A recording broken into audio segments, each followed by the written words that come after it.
Afinal, somos obrigados a ir numa convocação para a guerra? O Brasil, famoso por suas paisagens de tirar o fôlego e por um povo que recebe todo mundo de braços abertos, também carrega na sua história as marcas de conflitos.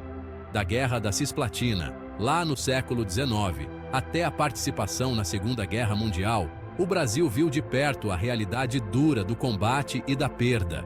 Essas experiências, mesmo sendo difíceis, ajudaram a moldar a identidade do nosso país e servem como um lembrete do preço alto que a guerra cobra.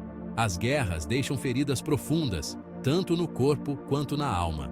As famílias brasileiras que perderam seus entes queridos em combate carregam a dor dessa perda até hoje. Os veteranos, marcados pelas batalhas que enfrentaram, muitas vezes lutam contra traumas invisíveis. É muito importante lembrar e homenagear esses sacrifícios, reconhecendo o impacto que os conflitos armados têm, impactando gerações. A participação do Brasil em guerras do passado serve como um alerta constante da importância da paz e da diplomacia. Buscar soluções pacíficas para os conflitos internacionais precisa ser sempre a prioridade, para evitar o sofrimento e a destruição que, infelizmente, andam lado a lado com as guerras. O caminho para a guerra. Decisões compartilhadas. Aqui no Brasil, a decisão de declarar guerra não é tomada de qualquer jeito, não.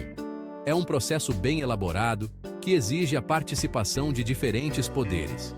A Constituição brasileira deixa claro que a responsabilidade de declarar guerra é do Congresso Nacional, depois de uma decisão conjunta da Câmara dos Deputados e do Senado Federal.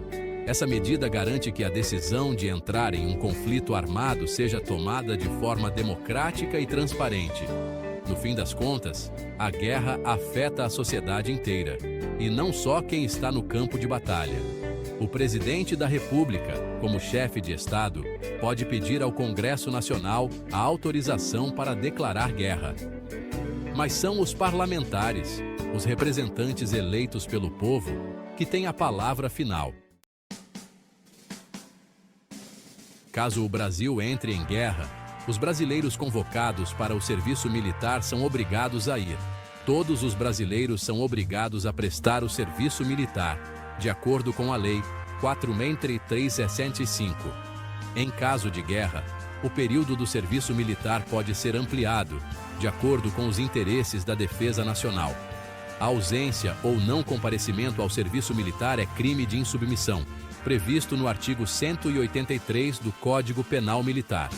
A pena para desertar em tempo de guerra é reclusão de 1 a 4 anos. É a hora de deixar para trás a família, os amigos e a rotina para se dedicar à defesa do país. O treinamento militar é puxado e exige disciplina, força física e mental.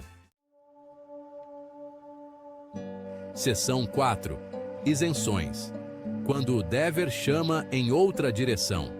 Apesar do serviço militar ser obrigatório no Brasil, existem algumas exceções. Pessoas com certos problemas de saúde, por exemplo, podem ser consideradas incapazes de servir.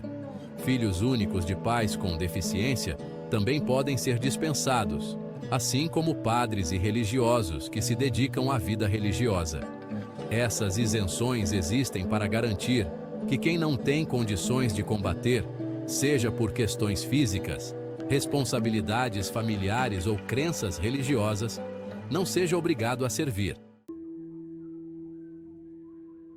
Seção 5. A vida e a morte em jogo. A justiça em tempos de guerra. A guerra nos coloca diante de dilemas éticos e morais para lá de complexos. Um dos mais delicados é a pena de morte em tempos de guerra. No Brasil, a pena de morte é proibida em tempos de paz. Mas a Constituição brasileira diz que ela pode ser aplicada em caso de guerra declarada.